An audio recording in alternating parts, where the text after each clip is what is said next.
Olá, meus irmãos, Deus os abençoe, em nome de nosso Senhor Jesus Cristo.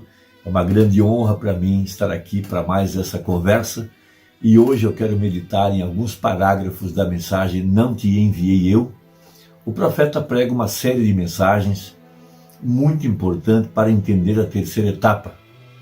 A primeira delas foi: necessário vos é nascer de novo. E essa grande verdade está baseada em São João capítulo 3. Sem que nós tenhamos o autêntico e verdadeiro novo nascimento, nós nunca poderemos entender esta mensagem, muito menos ver Deus manifestado. Logo ele prega: se Deus é conosco, aonde estão os seus milagres? Para mostrar a revelação de que Deus aparecer em carne humana para Gideão, logo após a mensagem do profeta. Em Juízes capítulo 3, nós temos uma sequência de eventos que são um paralelo para os nossos dias. Veja, Israel havia se apostatado, eles estavam brincando de igreja. Então, Deus, antes de fazer qualquer coisa, ele envia um profeta.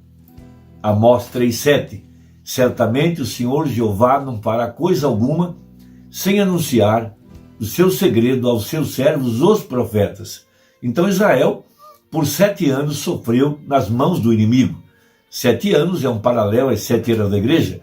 No final dos 7 anos, Deus envia um profeta. Juízes 6, do verso 7 ao verso 10. E logo a mensagem do profeta, Deus aparece em carne humana. Veja, Gideão teria que conhecer a Deus. Ele era um homem valoroso, de acordo com a Escritura, porque ele era um homem escriturístico. Então Deus veio e revelou-se a ele. Deus sempre se revelará a uma pessoa escriturística, que crê na palavra e quer os sinais escriturísticos. Então Deus veio a ele, porque Deus estava comissionando esse homem logo após a saída do profeta, a continuidade. Então Gideão era um homem comum, porém ali estava Deus chamando-o para uma missão. Veja, e ele então estava trazendo a Gideão a revelação de Deus em carne humana, para que depois ele pudesse ser dirigido por Deus através do Espírito Santo. Então o profeta estabelece um padrão muito importante, e eu quero recapitular esse ponto. Ele prega depois a mensagem Não Te Enviei Eu, para mostrar esta sequência de eventos, para que venhamos a entender como é que Deus está operando em nossos dias. Então, vamos ler mais uma vez Juízes 6, a partir do verso 11, para o estabelecimento de nosso fundamento.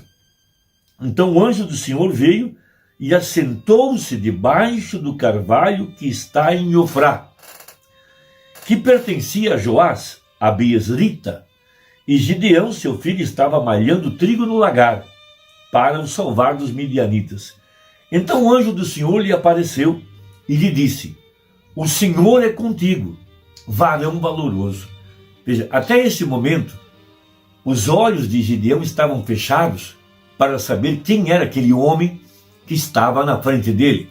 Provavelmente um homem já velho, com uma vara de pastor em sua mão. E ele estava se revelando a Gideão, veja, logo depois da saída do profeta de cena. Agora, isso é muito importante.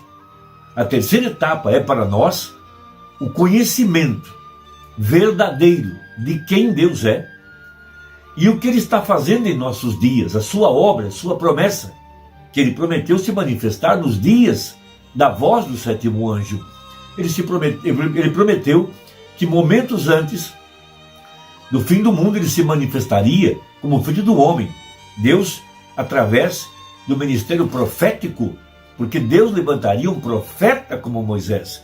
E de acordo com a profecia, ele disse: assim como foi nos dias de Ló, assim será nos dias da vinda do Filho do Homem. Então aquele mesmo Deus que apareceu em carne humana para Abraão, antes que Sodoma fosse queimada, esse mesmo Deus apareceria aqui no tempo do fim. E em São João 17, verso 3, disse Jesus: a vida eterna é esta, que te conheçam a ti, como o único Deus verdadeiro. Então, A terceira etapa é a revelação pessoal de Jesus Cristo para nós nestes dias finais. A semente real de Abraão está conhecendo Deus nessa terceira etapa através da manifestação do Espírito Santo, através de seu corpo, que é a igreja hoje. Então, seguindo aqui, veja, mas Gideão lhe respondeu: ai, Senhor meu, se o Senhor é conosco, por que tudo isso nos sobreveio? Ele não estava ainda entendendo e nem compreendendo quem era aquela pessoa que falava com ele. Veja, e que é feito de todas as suas maravilhas que nossos pais nos contaram, dizendo, veja, ele era um homem escriturístico, ele se referiu ao que os seus pais haviam pregado, ao que o profeta havia pregado. Ele conhecia Moisés, ele conhecia a grande obra que Deus operou no Egito. O profeta havia acabado de pregar essa mensagem para levar o povo de volta à fé original. Então veja, não nos fez o Senhor subir do Egito? Porém agora o Senhor nos desamparou e nos deu na mão dos midianitas. Ele não sabia que ele estava na presença de Deus. Deus estava se revelando, Deus estava se manifestando, Deus estava em carne humana bem na frente dele. E esta é a promessa para os nossos dias, a mesma promessa. Veja, então o Senhor olhou para ele e disse: vai nessa tua força e livrarás a Israel da mão dos midianitas. A sua força é que ele era fundamentalista, ele era escriturístico, ele queria o Deus que era o mesmo ontem, hoje e eternamente. Ele tinha fé na palavra. Veja, porventura não te enviei eu? Então, desse versículo o profeta pregou a mensagem: não te enviei eu, no dia 24 de janeiro de 1962. Então, no parágrafo 40 dessa mensagem, o profeta começa a abrir nossos olhos para o que seguiria a mensagem do profeta. Qual a continuidade? O que não devemos esperar? Agora, nós descobrimos que antes de Deus alguma vez mandar libertação para o seu povo, agora quero que você capte isso para o que vem a seguir. Veja, antes de Deus mandar libertação para o seu povo, ele sempre envia um profeta para notificá-lo, sempre envia o seu profeta. Porque na maioria das vezes as pessoas não leem e estudam sua palavra. Eles simplesmente se unem a uma igreja e deixam guiar naquilo, ou se deixam guiar naquilo. Veja, elas não se assentam e leem. O Espírito Santo, ele se alimenta da palavra de Deus. Jesus disse: nem só de pão viverá o homem, mas de toda a palavra que procede da boca de Deus. Então, se quando você se salva, a melhor coisa a fazer é se assentar com a sua Bíblia e constantemente lê-la, e isso te edifica, veja você o que Deus fez. Não é como ler algum romance. Você lerá de tal modo que você pode firmar sua alma em cada pontuação daquilo, porque é a palavra de Deus. E você, toda vez que Deus diz qualquer coisa, você sabe como pontuá-lo? Com um amém. Isso é correto. Veja, amém quer dizer assim seja. O que ele disse é correto, e então devemos pontuar toda a palavra de Deus com um amém. Quando Deus diz, você não deve, e você deve, e assim sucessivamente, diga amém, amém. Não diga, oh bem, eu creio que isso deve ser dessa maneira. Apenas diga amém. Não faça comentários. Não comente. Não argumente. Veja, agora, parágrafo 42, aqui está o meu ponto nessa hora. Então Deus falou a esse profeta. Juízes 6, versos 7 a 10. Leia sua Bíblia. Os midianitas haviam tirado tudo que eles possuíam, e eles estavam morrendo de fome. E ele disse: vocês não se lembram que eu sou o Deus que os tirou do Egito? Essa foi a mensagem do profeta? Levá-los ao primeiro êxodo, debaixo das mãos de um profeta? Veja, não sabem que realizei todos os meus milagres lá embaixo no Egito? Não sabem que eu abri o mar vermelho? Alimentei seus pais por 40 anos no deserto? Derrubei os inimigos ao redor deles? Não os tirei do meio dos amalequitas e tudo mais que estavam diante deles? Eu sou Deus. Apenas retornem para mim. Veja, essa foi a mensagem do profeta, e foi isso que Gideão ouviu, E foi isso que o anjo do Senhor veio pontuar e veio trazer essa grande verdade ao coração de Gideão. Agora veja, apenas retornem para mim, me observem, em outras palavras. Veja, imediatamente depois da mensagem daquele profeta, Deus vai operar. Depois do profeta entregar a palavra, então Deus vai operar na palavra. Primeiro isso tem que surgir. A palavra tem que ser pregada primeiro. Veja, a fé vem pelo ouvir e ouvir a palavra de Deus. Um verdadeiro profeta se firma com a verdadeira palavra de Deus e não a compromete de modo algum, mas diz ao povo que necessário vos é nascer de novo. A promessa é para vós, para vossos filhos, para aqueles que estão longe, tantos quanto Deus nosso Senhor chamar, se ele é um verdadeiro profeta. Veja, é isso que a mensagem tem feito por nós. 43. Se ele não é, ele dirá, bem, agora nós acreditamos que, veja, não, Deus e seus profetas, Deus e seus anjos, Deus e sua palavra, eles dizem que os céus e a terra passarão, disse Jesus, mas minha palavra nunca falhará, ou nunca falha. Isso é correto.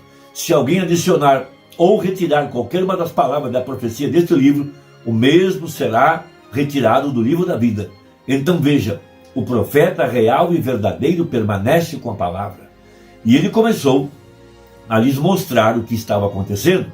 E Deus entrou em cena imediatamente após a mensagem do profeta. Sempre foi que Deus, agora recorde, Deus se move através, ou melhor, atrás do profeta, e se o profeta tem a palavra de Deus, abre aspas, pois minha palavra não voltará vazia, antes fará o que me apraz e prosperará naquilo para que enviei. Veja, ele terá que vir. Haverá um grupo para quem isso será como simplesmente jogar água nas costas de um pato. Mas haverá alguém ali para captar isso, porque é Deus quem está enviando isso. A palavra não voltará vazia e vai realizar o que tem sido proposto. Veja, logo em seguida, Deus exige que Gideão creia e Deus exige que Gideão obedeça quando Deus ordenou a ele que matasse o segundo boi de 7 anos e que destruísse o altar de Baal que seu pai venerava, que estava no alto de uma montanha. Veja, que quebrasse o altar, que derrubasse o ídolo, que derrubasse as árvores. Veja, matasse o boi e fizesse um holocausto. O segundo boi de 7 anos. Isso é para nós uma referência à segunda cavalgada. Veja, o 7º selo, as 7 vozes dos 7 trovões, que vieram revelar a presença de Deus em nosso meio, através dessa mensagem. Os 7 trovões revelaram Deus para nós. Quem ele é? Qual o seu caráter? Qual sua obra? O poderoso Deus desvelado perante nós, pregou o profeta. Depois ele prega véu adentro, depois ele prega, veja, se Deus é conosco, aonde estão os seus milagres? Ele pregou antes da mensagem, não te enviei eu, mas também ele pregou Cristo, o mistério de Deus revelado. Este é o padrão na palavra. O que temos hoje? A mensagem. A palavra é o que segue. É aí onde nós estamos fundamentados. E o que temos que fazer? Crer e obedecer. Então nós veremos os milagres. Veremos o mesmo Deus operando através do seu corpo. As mesmas evidências, as mesmas escrituras, os mesmos fatos acontecendo outra vez. Porque a palavra está sendo manifestada através do seu corpo, que é a igreja. Veja, nós temos o mistério dos 7 trovões, esse é o nosso alimento, e ele está imprimindo em nossas vidas a vida de Jesus Cristo. Veja, o caráter de Jesus Cristo, a estatura de um varão perfeito. Irmão, que Deus te abençoe. Espero que essa reflexão possa te posicionar corretamente. Após a mensagem do profeta, veja, após a saída do profeta, o que ficou foi a mensagem. A mensagem é o profeta para nós. A mensagem é a palavra de Deus. Crer e obedecer. Deus te abençoe. e até a próxima, se Deus quiser, em nome de Jesus. Amém.